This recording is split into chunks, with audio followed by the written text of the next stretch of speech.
मेरी भविष्यवाणियों की पुस्तक में से आज के वचन को पढ़ते हैं।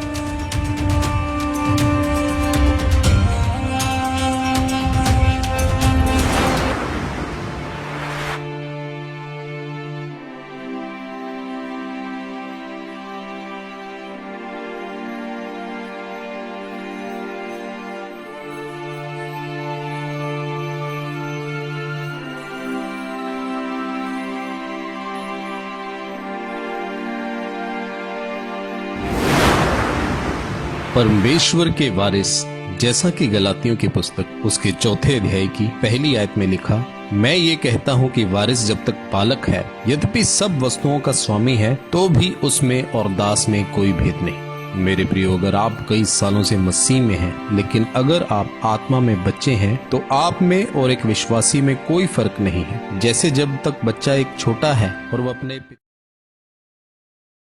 अभी वो छोटा बच्चा है, वो वारिस तो है लेकिन छोटा है, उसी तरह आज के मसीही लोगों की हालत भी ऐसी है कि वे आत्मा में अभी भी बच्चे हैं। परमेश्वर के वायदे और उसकी प्रतिज्ञाएं, जैसे कि यीशु के कोड़े खाने से तुम चंगे हो चुके हो, यहोवा मेरा चरवाहा है, मुझे कोई कमी घटी ना होगी।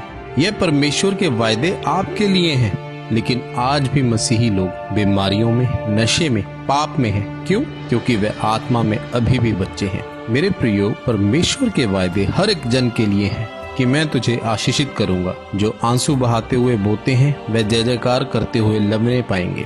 लेकिन अगर फिर भी हम गरीबी के श्रापों को तोड़ने के लिए सिर्फ प्रार्थना करते जाएं और अपने दशमांश को ना बोएं, तो हम परमेश्वर के वचन को पूरा नहीं करते और हम उसी बच्चे की तरह हैं। मेरे प्रियो, याद रखें, जो लोग आत्मा में सतर्क रहते हैं, आत्मा में ऊंचे उठते हैं, उन्हीं के जीवन में परमेश्वर के वायदे पूरे होते हैं और वो ही परमेश्वर के वारिस हैं। आपको आत्मा में ऊंचा उठने के लिए प्रार्थना में जाना होगा, परमेश्वर के वचन पर मनन करना होगा, क्योंकि अगर आपको परमेश्वर के वचन का पता होगा, तब ही आप अपनी दलील को अपनी प्रार्थना में रख सकेंगे।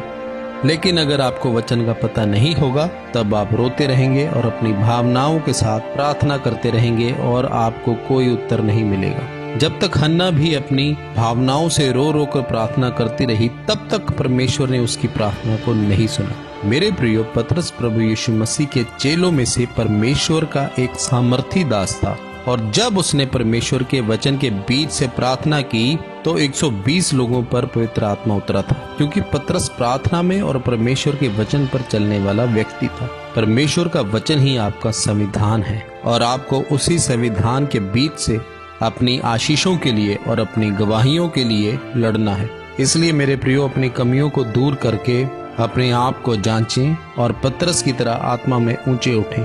पवित्रताई के साथ उसके वचनों पर मनन करते हुए आप जब आत्मा में बढ़ेंगे, तो उसके वायदे और प्रतिज्ञाएं आपके जीवन में पूरी होनी शुरू हो जाएंगी और परमेश्वर आपको आशीषित करेगा। आमीन।